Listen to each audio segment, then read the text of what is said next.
Hi everybody, welcome to the Food Mood Connection presented by Helen. We're going to be getting started in just a few minutes, so if you want to grab your resources and also something for a mindful exercise that we're going to start with, we'll be starting in about 5 minutes. So that's anything from like chocolate to nuts or raisins. It's just something that you can smell and see and feel and then try mindfully eating. All right, so it's going to begin in a few moments.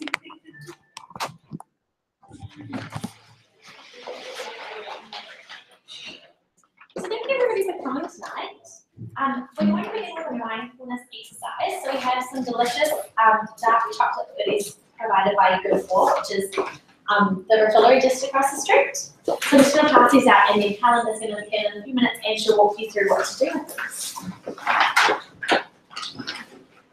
I just pass the bag back to you guys and we'll just grab them and pass them along.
Well, okay, thank you everybody for coming. So if everyone's got their chocolates, Helen is going to begin. Hello everybody, good evening and thank you for coming tonight. We're going to start, I'm just going to start with putting my microphone on actually, and then we're going to start. I'm just going to start with a very brief mindfulness exercise. So you may have heard about mindfulness before, but I really want to just start with bringing you into the room and into the space that we're going to be here this evening. So if you could just, I know you've all been given some little goodies at the moment, we're going to use those in a minute, so keep those close, but if you could all put your feet flat on the floor and put your hands on your lap or wherever you feel comfortable. And if you're brave enough, close your eyes. And I really want you to just bring yourself into the room here and into this very present moment. So I want you to leave everything that you had to do to get here this evening. I want you to leave everything that happened today or that you might be thinking that you have to do tomorrow. And I just want you to be in the here and now and very much in the present moment. Just take a moment to focus on your breathing. Maybe you're noticing the noises around you.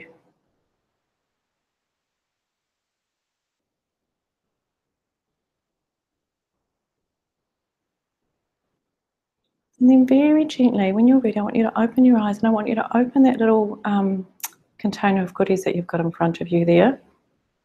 And I'd like you to take out one of those.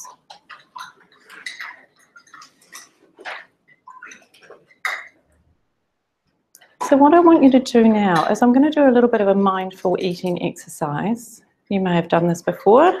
If not, then welcome. This is going to be a new experience for you. So what I want you to do is I want you to look at this object as if you've never seen it before. As if you've never seen whatever this object is in front of you. And I want you to look at it, Play with it in your fingers a little bit. You can even smell it if you want to. What is this thing? What is it that I'm expected to be eating shortly? And just take your time. And then when you're ready, I want you to just pop it into your mouth, but I want you to pay full attention to how it feels, how it tastes, and the texture. So you might want to close your eyes because sometimes for some reason that helps us. So just pop it into your mouth and really notice, what is this? What does it taste like? You might just want to have it sitting on your tongue for a little while and see what that does, or roll it around your mouth and see how that feels. And then after a while, you might take a gentle bite. Notice the taste of that.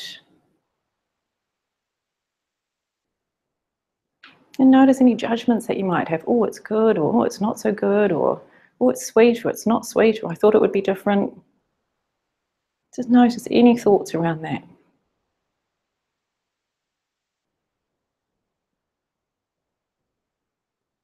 When you're ready, obviously you can carry on chewing it and swallow.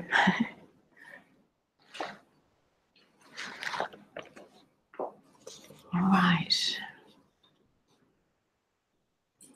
And then I want you to actually bring your attention back into the room. And I'm going to talk a little bit more about what we've just done a bit further down the track, but this is just to try and do a little bit of exercise with you to start. So as you know, my name is Helen, and I'm a nurse, and I have worked in psychiatry and in mental health for about 15 years. And I primarily worked in the crisis team in South Auckland. So you can imagine working in South Auckland crisis psychiatry and then coming to Be Pure. It's been quite a change for me and quite a different environment. There's a little bit of a story behind it. So I've been working for about 15 years in psychiatry, about 19 years as a nurse. And I was becoming increasingly frustrated at the medical model and how we were treating mental illness. And mental illness, mental health in general. It was very much a medical model, and it was very much about medication. And although we really supported psychological therapy, there was this huge gap that we just weren't acknowledging and we weren't looking at. And part of that was nutrition, and part of that was lifestyle factors as well. So after working in this area and doing my own research for a number of years, what happened is that my mood plummeted, because if you don't already know this, work satisfaction is a really high correlation with mental health. So my mood plummeted, which eventually led to me leaving my job. And I took a year, almost 2 off actually, and I travelled and had some fun. But what I mainly did was really start to research about what was important about having optimum mental health and well-being. And that eventually led me to coming to work here at Be Pure, doing a lot of extra training, and then coming to work here as a consultant. So tonight I'm going to present you with a lot of information. It's almost all the cumulative information that I've tried to learn over the few years. So it's going to be a lot, and I'm going to have to ask you to kind of hang on in there with me. And it may seem at some stage it may seem that I'm totally off track, and you'll think, why are we talking about this? I'm come here to learn about mental health, but it will come back. So just stick with me, and we'll come around full circle. So initially I'm going to start with a few statistics. So 1 in 6 New Zealand adults will be diagnosed with a common mental disorder at some point in their lives. Women are around 1.6 times more likely to be diagnosed with a mental disorder. Do remember though that women are also more likely to go and seek help. Hence that I think that's why that sounds like we have more mental disorder. Mental disorders are the 3rd leading cause of health loss for New Zealanders, behind only cancer and vascular disorders. The main mental health conditions, as you probably already know, are anxiety and depression, followed by alcohol disorders and much further down the track, schizophrenia.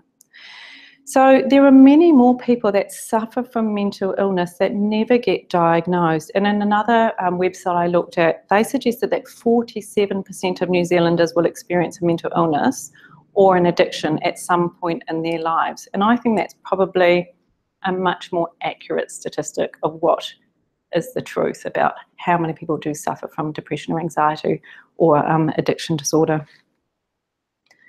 Tonight, I'm primarily going to talk about depression and anxiety because these are the most common health disorders. So you don't have to have a show of hands, but just think if you know somebody yourself or if you've suffered yourself from anxiety or depression and know what that feels like and how disabling that can be, it's quite, it's a huge problem here in New Zealand. It's not, the weird thing is it's not always obvious to us when we're depressed either. Sometimes we don't even know that we are actually depressed. And if you look on the front of your sheet there, about the first 12 questions are mostly related to depression, and the next 10 are mostly related to anxiety. So if some of these things are resonating with you, I'm not going to diagnose you with being depressed or anxious, it's okay, but they're just things for you to reflect on. And these are the signs and symptoms that the DSM, which is the Diagnostic Statistical Manual for Psychiatric Disorders, these are the sort of things that they would look at if you're looking at depression or anxiety. So some of the symptoms will be a reduced level of interest or pleasure in activities, considerable loss of weight, or alternatively a gain of weight, behaviour that's very agitated or slowed down. So you get quite a lot of extremes here. This is just with depression. Thoughts of worthlessness or guilt, negative ruminating thoughts, so they're the times where your mind can only focus on the bad things in your life and the bad things about everything else around you. Reduced ability to think or concentrate, or frequent thoughts of suicide or death. Some people describe depression as they just feel nothing. They just feel neither sadness nor happiness. And that's it's also a very awful way to feel. We've all experienced anxiety, and I'd say that standing up here tonight has probably given me quite a lot of anxiety. So we all can relate to that. We've all been in that situation. But long term, it can be very debilitating. It can come on as something that's chronic, that you feel you've always got this underlying feeling of anxiety, or you could be getting sort of extreme panic attacks. So symptoms: having butterflies in your stomach, feeling nervous, getting frequent diarrhea, having to run to the toilet regularly, having a high startle reflex, so getting a fright, if you hear a noise or if a sudden movement, that you really get you're frightened quite easily, irritability, increased muscle aches or soreness, so that tension, you're holding a lot of tension, and once again, tiring easily, so becoming fatigued more than usual, impaired concentration, difficulty sleeping, very common, both with depression and anxiety, and also an avoidance of tasks or going places because you just don't want to go because you feel anxious about either the drive there. So you're having to plan your route very, very carefully, and you get very easily upset if things don't go to plan. You can have a combination of symptoms, of course. You could have a combination of both depression and anxiety symptoms, or just a general sense of dis-ease, just that you just know that you're not living life at your fullest. It's very important to know that mental illness is very complicated. There's not one cause for mental illness. It's multifaceted, and there are many contributing factors, and they can be psychological, nutritional, physical, lifestyle, or spiritual. Tonight, I'm primarily going to talk about the nutritional and lifestyle connections. One of the biggest things I think when we talk about mental health to understand and to remember is that we cannot disconnect our minds from our bodies. If our bodies aren't well, it is going to impact and reflect on our mental health. And likewise, if there's something wrong with our brain, there is likely to be something wrong with our body. So when we treat depression or anxiety, we have to treat you as a whole. We treat the whole person, and we should be using all modalities. We should be looking at the physical, the nutritional, the mental, the spiritual, lifestyle to heal. In general, we cannot, and I don't think we should, be just giving a pill in the first instance for depression or anxiety and expect that it's going to go away. This isn't to say that antidepressants don't work. They do, and sometimes they're very necessary. But there are other things that you can do to support your path to health and wellness. So I don't know if any of you listened to Sharon's talk a couple of weeks ago. She talked about the connection between the brain and the body. And an example of this was the vagus nerve. So if you turn to the second page of your sheet, there's a diagram there. Now up the top is actually the brain. It's kind of missed that important bit out. But up the top of the vagus nerve there is actually the brain. And the vagus nerve connects to our brain to many organs of the body. So excluding the thyroid and the adrenal glands, it literally speaks. So it sends messages from our head to our heart and to our gut and all those other organs mentioned there. And even more so, the organs themselves also send messages to the brain. The microbes in your gut, so you've heard about that your gut is full of bacteria, and if we look at a human being, there are more bacterial cells than there are human cells. So we're actually more bacteria than we are human. Very, very important. So the microbes in our gut are an incredibly important part of us. They produce hormones and neurotransmitters that are identical to the ones that we produce ourselves, and those microbes send signals to the brain via the vagus nerve. So gut microbes can shape the architecture of our sleep. They can influence our sleep and our stress reactivity. They can influence our memory, our mood, and our cognition. So you can imagine all that's going on in your gut. In fact, 80% of the serotonin that's made in our body is made in our gut. So serotonin is one of those hormones that you hear about. It's one of the happy hormones. It's made in our gut, as well as our brain. It's made in our brain as well, but it just goes to show how important this influence is. So it's no coincidence that many people who suffer from irritable bowel syndrome also suffer from depression. Depression is also common post-heart attack or in chronic physical illness conditions. And conversely, many people who suffer a head injury also then go on to get gut problems. So if somebody has a traumatic brain injury, it can induce what we call leaky gut, so intestinal permeability, which may lead to gut dysbiosis and inflammation associated with this. So as you can see, there are many things at play here. It's not just the brain that we need to concentrate on if you're suffering from what we call a brain disorder or a mood disorder. So having just learned how connected our brains and bodies are, I'm going to explain how our modern lifestyles might be contributing to our mental health issues. So as you are well aware, our lifestyles are very different from what they were a few generations ago. We eat more processed food, we move less, we've got higher rates of obesity, we sleep less and tend to be more socially isolated from our friends and family, even though we've got 500 Facebook friends. We still don't seem to see and have those connections that we used to have a few generations ago, especially with people like our neighbours that live in our immediate area. We're increasingly exposed to environmental toxins and spend less time outside. And in fact, in some areas, if you spend more time outside, you're going to increase your environmental toxin load. So sometimes that's not always a good thing. But we do have decreased connection with our nature, earth and soil. And all these factors have an association on our health and specifically our mental health. The one thing that many of these things mentioned above, so the obesity, loneliness, processed foods, toxins, etc., is that they can all cause stress on our bodies. So stress is defined as a state of mental or emotional strain or tension resulting from adverse or demanding circumstances, And the demanding circumstances can be external or internal, and they can be physical stresses, environmental stresses, or mental stresses.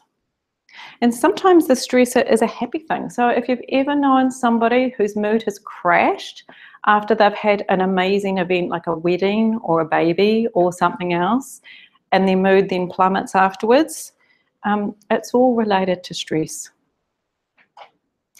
And you may have heard about the stress mechanism, the fight or flight mechanism before.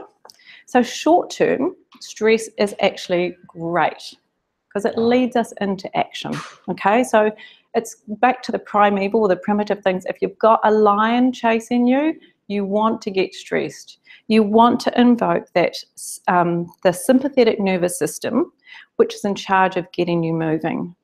So it stimulates your body to move and gets all your organs ready to fight or flight. What happens also is that your adrenal glands start releasing cortisol and adrenaline, which is great for the short term, okay, because that moves the blood and glucose into your muscles, ready for that fight and flight. However, when they do that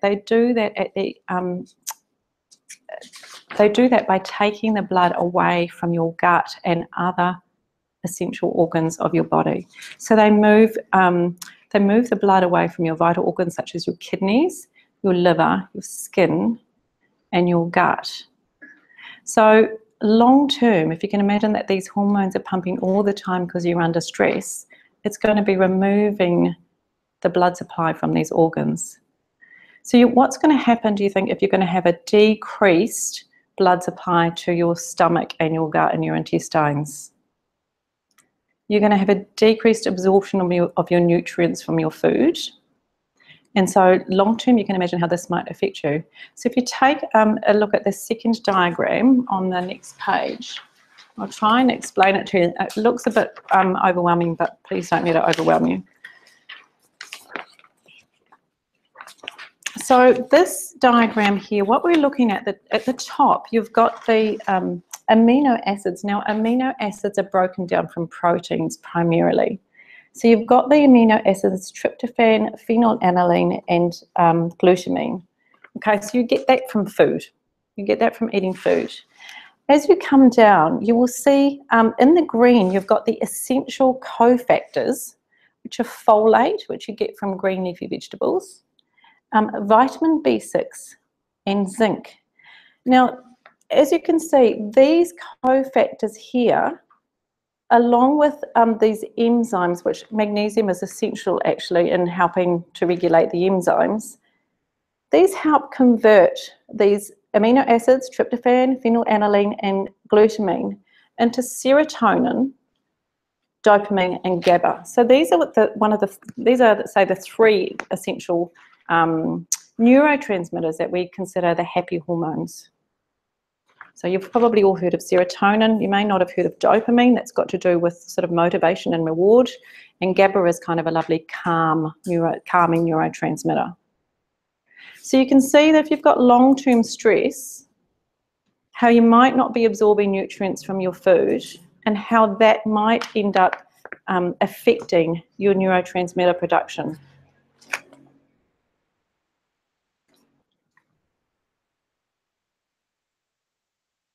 Okay, are you still with me? I know it's kind of a long way of going around, but we will get there. So under stress, the other things is that another diagram actually is the diagram on stress, which is on the following page, which I won't go into all of those now, but I will just discuss some of it. So overall, chronic stress, so your blood sugar levels also rise, as do the amounts of fats and low-density lipoprotein, primarily LDL, which is considered the bad cholesterol. So that all increases in your bloodstream. Cholesterol is produced as part of an inflammatory pathway. Clotting factors also increase. These are all to protect your body from possible injury. So you're running away from the tiger, your body's thinking, oh, there's going to be an injury, and it's starting to prepare for that. So stress also results in blood pressure, raised blood pressure, and it alters the immune responses. So it causes a decrease in the production of T and B cells, which you don't need to pay too much attention to, but they are two types of white blood cells essential for fighting virus-infected cells, foreign cells, and cancer cells. So after a while, chronic stress exhausts our immune system, leading to more susceptibility to illnesses and creates a need for immune system defense, which actually increases systemic inflammation. It all becomes a bit of a vicious cycle because the inflammation also then ends up causing more inflammation. I know this is sounding a very long-winded way to talk about mental health, but we are going to get there, I promise. So how does this all relate? So how does all this relate to mental health and well-being? So some of the latest research now is that depression is being understood as a disorder of inflammation. Okay, so people with depression have higher levels of inflammatory markers in their blood, and these are called cytokines. Inflammation is the body's attempt to remove harmful stimuli, and this can be anything from a gut bacteria, an overgrowth of yeast in your body. So if you've got chronic sort of candida growth, it could be an environmental toxin, or it also could be launching an immune response to foods that your body just doesn't like or sees as some sort of invader. So if you've got an immune response or an allergic response to a food. So when your body is inflamed from an ongoing stressor, so when your body has this inflammation from whatever the stressor might be, this also causes inflammation in the brain because you can't separate the two. So an inflamed body is going to mean an inflamed brain, and the research is now saying that brain inflammation is associated with depression and anxiety. So I'm going to read out a little scenario. And this is about Jane, okay? And Jane wakes in the morning with the alarm, which she slams off a few times because she's very tired because she has not slept well.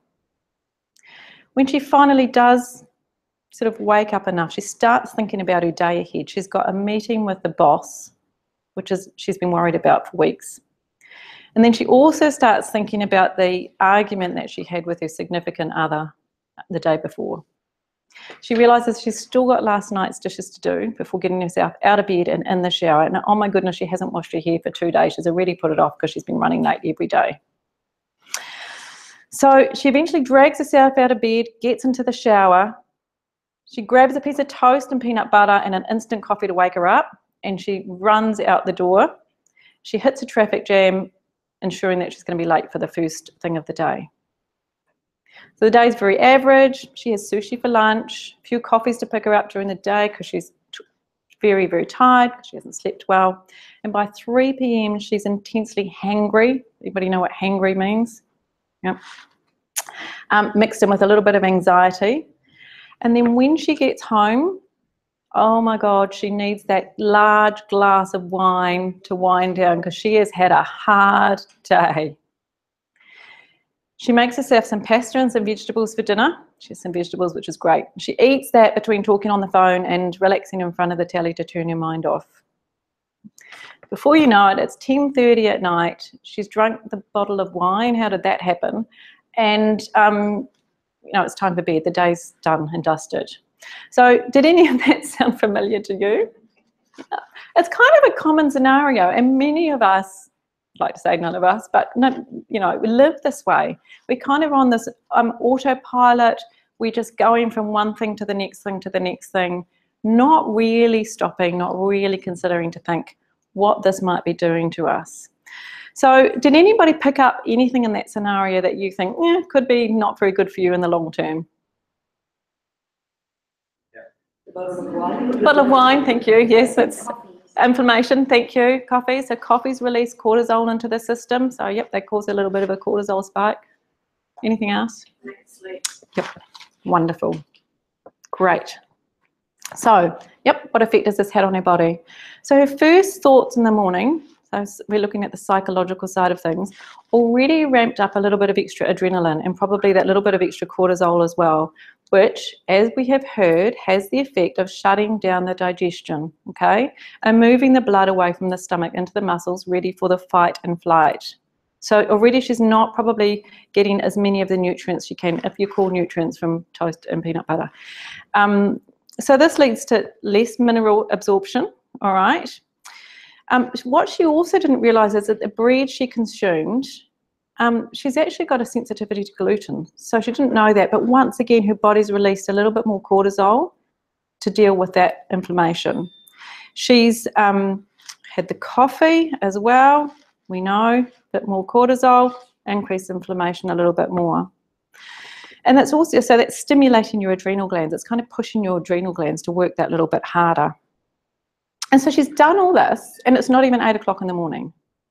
So she's got all this kind of insult of all these internal and external sort of hormones and chemicals going on, and she hasn't even left the house. So you can see how this living every single day, how this can eventually start to impact on your mental health and well-being. You can connect how all these things kind of come together. All right. And we wonder sort of after a few years of living like this, why our minds and sometimes our bodies aren't really working the way that they should. All right. Okay. So what can we do? What can we do on a day-to-day basis to really assist our mental health and well-being? Number one, it's very, very important to rule out any medical causes that might be contributing to your mood disorder, okay? These are things such as hypo or hyperthyroidism. So if hypothyroid is a low-functioning thyroid, it's going to make you feel very tired and you're likely to feel depressed. Hyperthyroidism is likely to make you to feel quite anxious and agitated. Quite easy to test with blood tests. We definitely do them here in the clinic all the time. Low in iron, so if you're suffering from anemia obviously makes you feel very fatigued, and it can also disrupt your sleep pattern. So that can also cause a bit of a vicious cycle. Vitamin D, so if your vitamin D levels are low, it's tightly associated with SAD, seasonal affective disorder, so depression. Vitamin D is another thing that we ask everybody to get tested before they come into the clinic.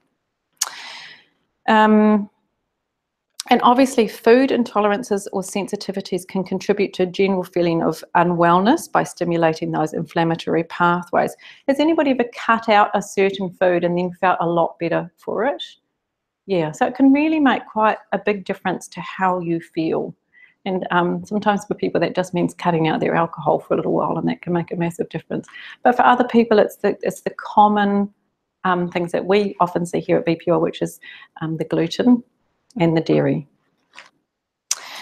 So it's really important to get checked out physically. Get the blood test done. Make sure you get the testing done to ensure that there's nothing physically wrong with you that's actually contributing to your mood problems. And remember that more than half people with a chronic gastrointestinal disorder, such as Crohn's disease, ulcerative colitis, or irritable bowel syndrome, are also plagued by anxiety or depression. So once again, that gut inflammation almost always equals brain inflammation. So you do need to treat your disorder of your gut. If you look a bit further down on this page here, you've got a sample of an IgG-IgA. This is a food intolerance test that we do here at the clinic. This person here has got some issues, as you can see, they're in the red. I'm not going to go into this too much, but they've got some issues with dairy and definitely with egg. So that just gives you an example of what it may look like if you get that sort of testing done. So we would obviously suggest that people don't eat eggs or dairy if their IgG-IgA is looking like that.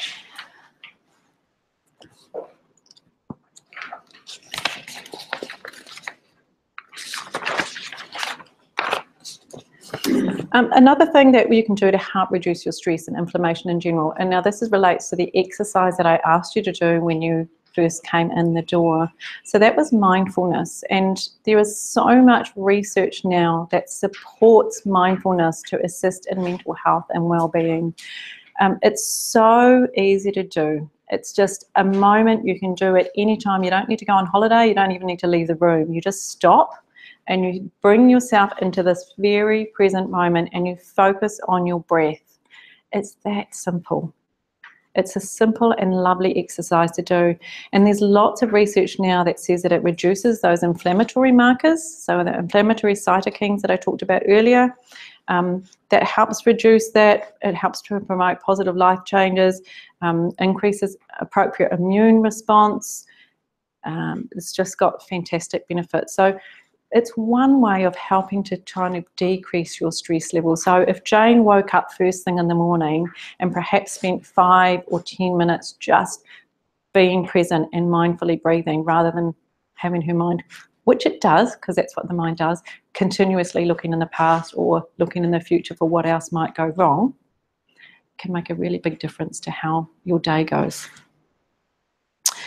So another way of reducing that stress is when you're consuming food. So the other little exercise I do with the mindful eating, it's very important to one, stop and allow your body to rest and digest. So actually taking that moment, being with your food, really noticing what you are eating.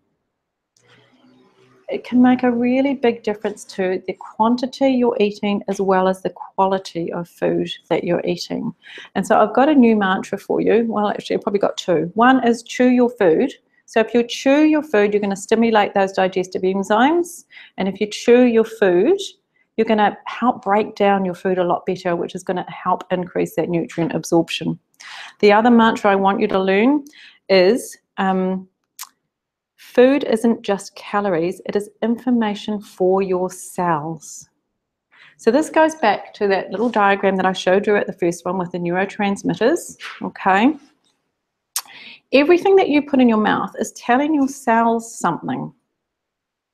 So it's either got vitamins and minerals, and it might be telling your cells to encourage growth or energy production or hormone production or detoxification, or not. So I can move over here. I'll be back, don't worry. If we look here, these are my props for the evening. Banana chips, okay, about the same amount of calories apparently, according to Google. So you can imagine what might this banana be telling your cells, given that it's got vitamins and minerals and fiber in it, and what might the chips be telling your cells to do? Probably a bit of inflammation. Good stuff. Okay, so just thinking about what the food you're eating is actually doing to your cells. What are they telling it? What am I feeding? What's the information that I'm giving it? What do you think about when you're really active and you really crave like that fatty food? Do you think that's what it means it, or is that just sort of? I think good fat is good. So it's about what type of fat you're going to choose to eat.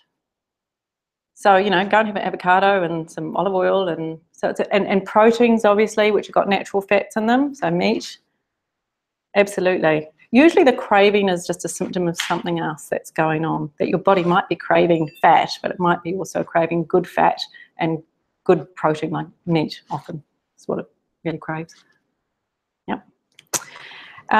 So there's actually a study that was done, and it's been published this year, and it's called the SMILE study, which is lovely, and it was what they wanted to answer the question. They wanted to answer the question, if I eat better, will I feel better? So that was the basic idea of the whole study. And so what they did is they got 67 depressed people, and they put them on a Mediterranean style diet. So that was very much based on fresh fruits, vegetables, whole grains, legumes, nuts, extra virgin oil and fish. So it's kind of this is what we suggest people to eat. This is what we would normally suggest people to eat. And what happened is that for 32.3% of the people that went on that change of dietary habit, lifestyle, their depression lifted. So their depression actually went away. So just by changing what they ate, which I think is huge, because there haven't been many other studies that have been able to show that the effect of eating has such an impact on your mental health and well-being. And I think if an antidepressant had a 32.3% effect, it would be probably quite successful. So there we go. All right, so looking at the diet again, so we know whole grains, leafy greens, brassicas, lean proteins, unadulterated fats. Take out the pro-inflammatory foods, and so once again looking at what might be inflammatory to you, might not be inflammatory to someone else. Eliminate that caffeine, or at least reduce it down significantly. Same with the alcohol, and pretty much all processed foods. Good to eliminate that from your diet. Decrease those omega-6 oils, which are in the wonderful fried things. Processed grain oils are also seen to be pro-inflammatory. And the other thing we talk about a lot here at Be Pure is, we're going to skip one page, oops, and we're just going to go to this ladder for carbohydrates. So this is all about eating low glycemic foods. So if you substitute the word glycemic for sugar, that kind of gives you the idea of what we want you to do. You want to be able to eat foods from the top bit of the ladder, which helps keep your blood sugar levels stable. And if you keep your blood sugar levels stable throughout the day, you're less likely to suffer the hangry mood swings. So eating right for your macronutrient type is another thing that we do here at Be Pure, but it's really important to just not have your blood sugar levels spiking and dropping. Your brain actually feeds off glucose. It's what feeds the brain. And so if you've constantly got this sort of part of the spikes and then the dips, that is going to cause your mood to change throughout the day. Okay, so we talked a little bit before about microbes.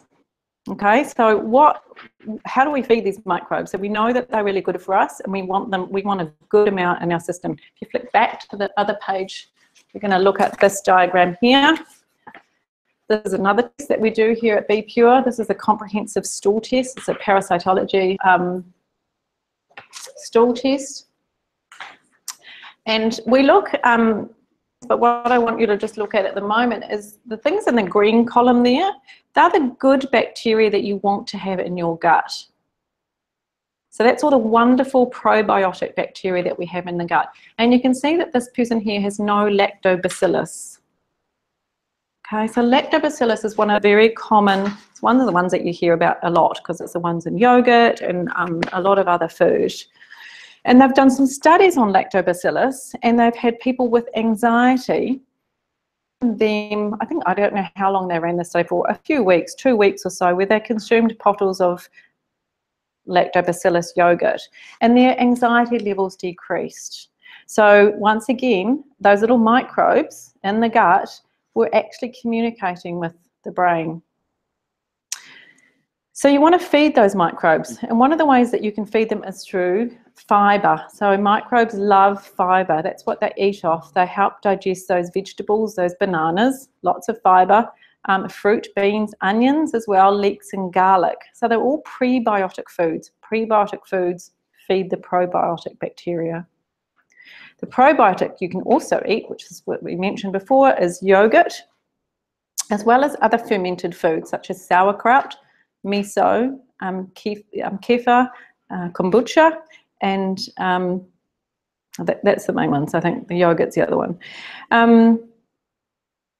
So probiotics have also been shown to have an anti-inflammatory potential. So probiotics reducing inflammation. Once again, you can see how that can relate to mental health and well-being. Gut bacteria can also be responsible for some the manufacture of some vitamins, especially B12 is manufactured by those wonderful microbes in the gut. And decrease in serum CRP levels. So that another marker that we use to look at inflammation is called CRP, and so probiotics has also been seen to reduce the CRP level. So amazing what they can do. Really, really important part of our health and well-being. Other lifestyle factors that we can look at. Sleep, mentioned this before. Sort out your circadian rhythm. Deprivation or poor sleep raises inflammation. So it actually increases inflammation. And research has also shown that lack of sleep can affect your gut bacteria. So what you want to be able to do is preferably get out into the daylight during the day. So expose yourself to some sun, because this helps create the melatonin that you use at night to sleep. At nighttime, dim your lights a little bit and get to bed by 10 o'clock. You want to have a good solid, if possible, 8 hours or so sleep. Eliminate any Wi-Fi or light emitting devices in your bedroom so that you can ensure that you can get a good night's sleep. Fresh air into your bedroom is great. You want your bedroom a little bit on the cool side. Probably not that difficult to do that at the moment. Exercise. So physical exercise is shown in some studies to be as effective as an antidepressant. So you imagine if you put some exercise with that lovely diet, you've already got a wonderful combination, and feeding your microbes. Here we go. So exercise helps moderate anxiety, so it helps reduce anxiety. It uses up some of that adrenaline and that cortisol that you would have been pumping up through the day, and also increases your endorphins. When exercise is not overdone, we want it. You don't have to go crazy with the exercise. So 30 minutes, even quite gentle exercise, is both relaxing and stimulating.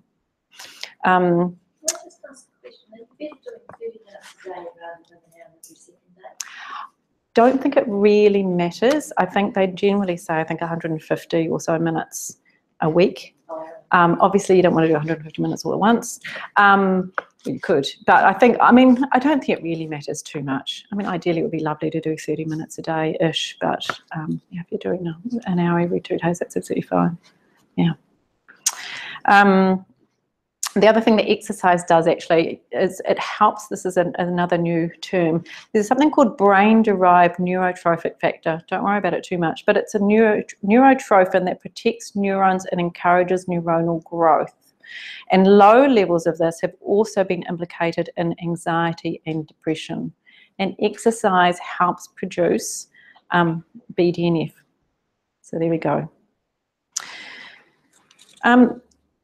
On the back page, under the take-home points, just to have a look at the diagram, there is what I call the 5 ways of well-being. So this was a study. So on that little diagram down the bottom, there was a research study done a couple of years ago.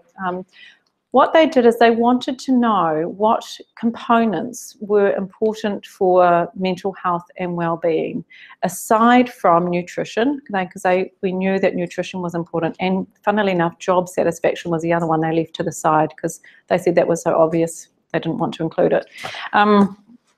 So they looked at this and they decided, well, what are the components? What really matters for mental health and well-being? And this is what they came up with. And if it looks familiar to you, the Mental Health Foundation now use this on their website. It's part of their 5 ways of well-being. And these are connect, so socialization, having connections, having a good social network. In fact, loneliness, so being lonely, is one of the biggest predictors of early mortality, bigger than smoking. So having relationships and having people that you can communicate and go to for support are incredibly important. Some of those other things, exercise, we've already mentioned, so that's about being active. Take notice. Now that comes back to mindfulness again. So taking notice is once again about being in the present moment, paying attention to what you're doing. Okay, so that's what their thing was about, taking notice. Keep learning, so find a passion, and sometimes that keep learning is part of your job as well. So it's about having that motivation, getting that get up and go, having a reason to get up in the morning. And the other thing is about giving. They say giving, which is one about contributing, so contributing to others, but it's also about giving thanks. And this is where that whole, if you've heard it before, the attitude of gratitude comes in. So actually giving thanks for everything or anything that you can think of in your life that you can be happy, that is part of your life. I've got a few moments, I'll just share something with you. So yesterday morning, actually, my partner's here, he can support this statement. I woke up in a terrible, foul mood. Don't know why, didn't sleep very well, and I was incredibly grumpy. And I thought, God, if it was in any other job, I'd probably call in sick because I just can't deal with it today. And anyway, so I stomped out of the house. I didn't even bother having breakfast because I couldn't be bothered with that. I couldn't be bothered with anything. You know, I got onto the ferry, I take the ferry to work, and I sort of sat there and I thought, right, this is ridiculous. I cannot do this to myself. I'm not starting my day off like that. All right. So I gave myself a little competition. I was like, right, I want 10 things to be grateful for by the time I get to work. So I take the ferry and then I walk 30 minutes to get up here to work. And so I thought, right, okay, what am I going to do? And I lifted up my head and there was this huge rainbow in the sky. I was like, okay, that's number one. So the things to be thankful for don't have to be big. They can be really small things that just you notice, taking notice, and that give you a little bit of joy. So I managed to see a rainbow, and actually it was raining when I first got off, but then the sun came out, so I was thankful for the sun. Gosh, I can't remember all the other things now. I think I got up to 10 things by the time I got up to work. And I just thought, and well, honestly, by the time I got up here, I felt absolutely fine. I was just like, it's all gone. Whatever was is moved on. Gosh, my life's cool. Isn't it amazing? And look at the view, and it was all mushy. By the time I got to work, I was fine. But it just goes to show that there are some really simple things that you can do. I'm not going to say this is going to treat a depression, so don't quote me on any of that. But there are some simple things that we can do on a daily basis that can help just shift our mood a little bit. It can just move things so that we don't. I could have stayed in that grumpy mood all day. It would have been quite easy. But just be aware. So those 5 things are really, really important. And I think if you are struggling a little bit, you can look and see, well, what's missing maybe out of these 5 things? What am I not doing? Plus the nutrition, of course, and the job. Very, very important. Okie doke. So even with the best diet, there are going to be some nutrients that you're going to need to supplement with. And this is especially so if you're already suffering from depression or anxiety, or if you've already got some gut dysbiosis, if there's already something going on with you. So you would know, obviously, we have supplements here, and there are lots of the vitamins in the supplements that are essential for that process of making the neurotransmitters. And there might be some other ones as well that we need to add in depending on what you might be deficient in. So we've discussed them before, but these are magnesium, because this is important in the enzyme pathways. The B6, because we know that that's also a part of the neurotransmitter, the making of the neurotransmitters. B12 is another one that's quite commonly associated with low mood if you have low B12, and vegetarians and vegans often have to supplement because it's very hard to get outside of meat and dairy. Folate, also one of those things to help those neurotransmitted. They're in the green veggies primarily, leafy vegetables. There are other B vitamins, thiamine, niacin, which are also shown to be associated with mental health and well-being. So taking a multi-B complex can be wonderful, or you've got, of course, our B Pure 1 product. And zinc. Zinc is another one that's a critical micronutrient in health and well-being. And they've done studies and just put people on zinc, and that's made a difference to their mood. So if you're deficient in zinc, one of the things we do here in the clinic is the zinc taste test. And that's one way that we can see whether you've got a zinc deficiency and whether you actually need to be taking extra zinc. Omega-3, so this is the wonderful fish oil. This also has evidence of reducing depression, and funnily enough, it's also anti-inflammatory. So once we come back to that whole inflammation pathway. And vitamin D is the other one. So we know we test that before you come into the clinic, and that's something that we also look at and supplement with that if you're very low in vitamin D. And although supplements are great, taking supplements while continuing to eat a low fibre or poor nutrient diet just isn't going to do it. You're not going to have that wonderful combination of nutrients as well as the fibre to feed your microbes.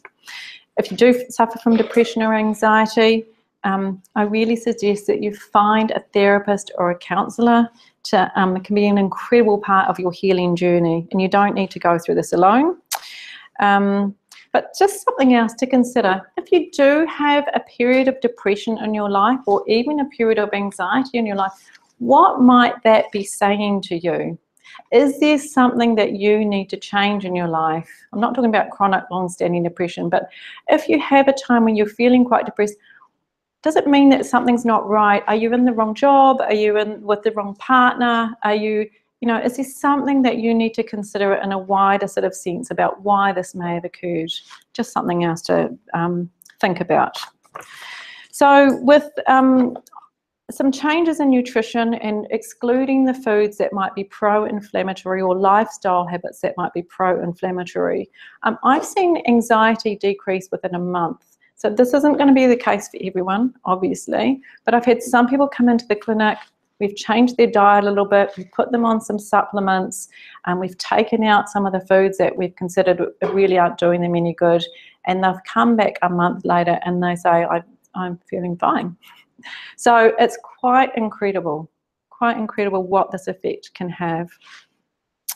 And I really think that it's time to start approaching mental health with diet and lifestyle changes first. I'm not saying don't ever go on an antidepressant. If you need one, absolutely need one. But it's such a holistic, we need to approach it in a much more holistic way because it's such a complicated illness and there's so many other factors that contribute to mental illness, and there's so many other things that we can do to assist our own mental health and well-being. I think that's it. I was just going to say, and unlike medication, we don't have any side effects of having a positive change in lifestyle. Does anybody have any questions or anything that they want to say? I think we might be. Oh no, we've got 5 minutes. You haven't mentioned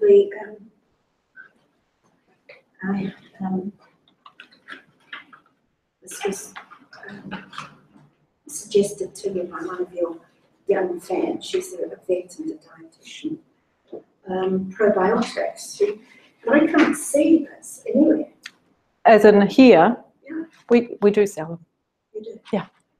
Yep. Now,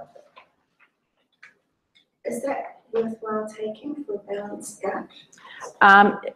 Yes, it's a bit more complicated than just saying yes, you should absolutely take probiotics because it depends sometimes on what bacteria you've got in your gut or what bacteria you haven't got in your gut. But in general, probiotics can be quite helpful. Yeah. So that's the probiotics is what I talked about. So the prebiotic was with the fibre that feed the good probiotic bacteria in your gut. So I mentioned the probiotic foods such as yogurt and that sort of thing. So that's probiotic in a tablet, basically. Yeah. So that will have lactobacillus and the bifidobacterium and things like that that are good for your gut. Yeah. So you can always try it and see. Good. Any other questions? Do you think sleeping, like when you eat and then have a sleep afterwards, that's good for your digestion? So I hear a lot of people say, I don't think it is, but the theory that you're relaxed, and if you're relaxed, it should be digested. I would have thought that would be good. I'm not sure about that. I know it's certainly not good to eat and then go to sleep on a full stomach. So I don't know. The Spanish seem to do that quite well, don't they? They seem to be able to eat and have their afternoon siesta. Yeah, maybe. Yeah, I think all your energy is going into digesting your food and not really leaving you much for anything else. Yeah. Is there anything else? Oh, we're going to give away some goodie bags. Yes. Wonderful. But right before we do that, I'll just turn the online webinar off and say thank you. Yes, thank you for watching. I hope that's being all right. Yeah, so thank you everybody for coming tonight. To everybody online, if you wanted to have a 15-minute free consult with one of our BPO clinicians and learn more about your health, there's a form you can fill on just below this video box. And our next event is next Wednesday, Wednesday the 23rd of August, and that's Why Won't the Wait Budge, and it's going to be presented by Lisa, one of our BPO political consultants. So thank you for watching, and hopefully see you next week.